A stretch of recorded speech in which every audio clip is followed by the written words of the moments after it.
The defining feature of a teacher who's successful with differentiation is perseverance.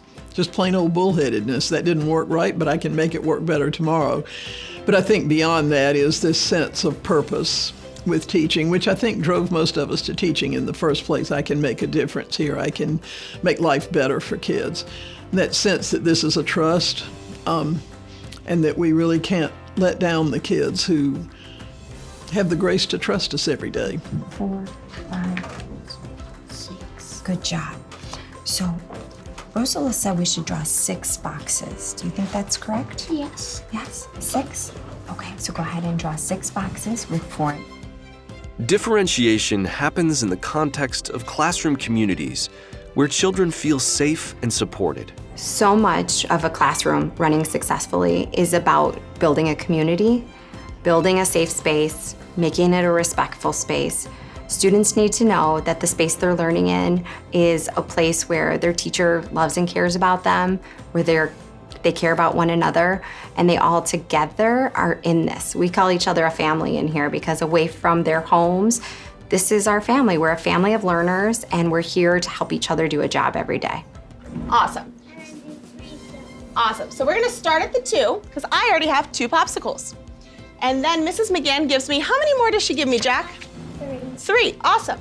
So we're gonna count with me, boys and girls, as I hop, and we're gonna see how many popsicles I have now. Ready? 1.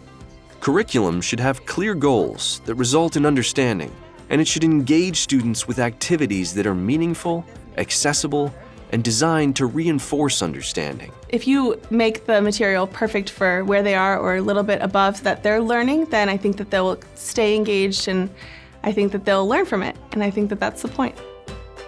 And you don't want to make a small cut here and a huge cut here. You want to make it normal cut here and the same size here. Thank you, Luke. Nice job.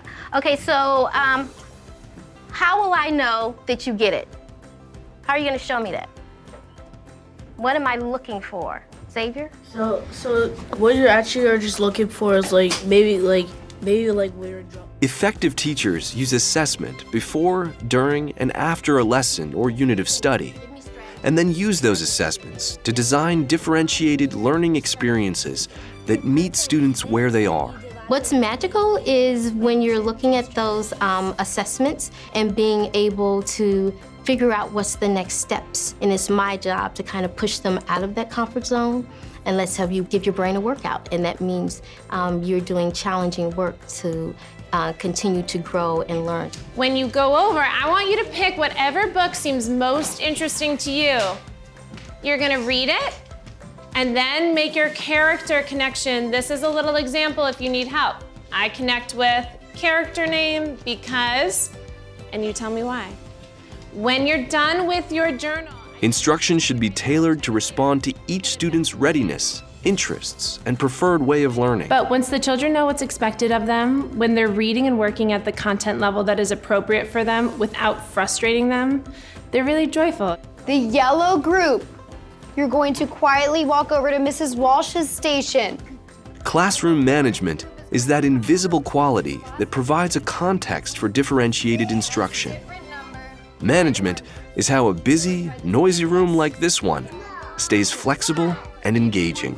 So I think we should decide what we're going to do tomorrow to build off the lesson. So I think, you had the idea to make the seed book. Among the most important elements are teacher-student connections, student-to-student connections, and a growth mindset that starts with the teacher and continually then builds within kids. I want these kids to know that they can do anything and that they all can learn. Just having the mindset that anything that I work hard at, I'll get better at it. I want to empower them to make them really feel like they're capable of doing difficult math work. And I think they do believe it. You guys are doing great. This is tough stuff today. Good job. And that's what it takes to help people grow. That's what a good coach does on the sidelines of a game or in preparing kids for a track meet or for the Olympics. Now, the last piece to wrap up our day together is I want us to come back to this question that we've been thinking about. How do good readers become outstanding readers? Because really, that's what we're trying to do here in first grade. We're learning ways that we can become outstanding readers. And I think that's the first job of a teacher is to care enough to do right by you. My job is to help you grow to the max, to see what that might mean for you, to let you help me see what that might mean, but together to take that journey.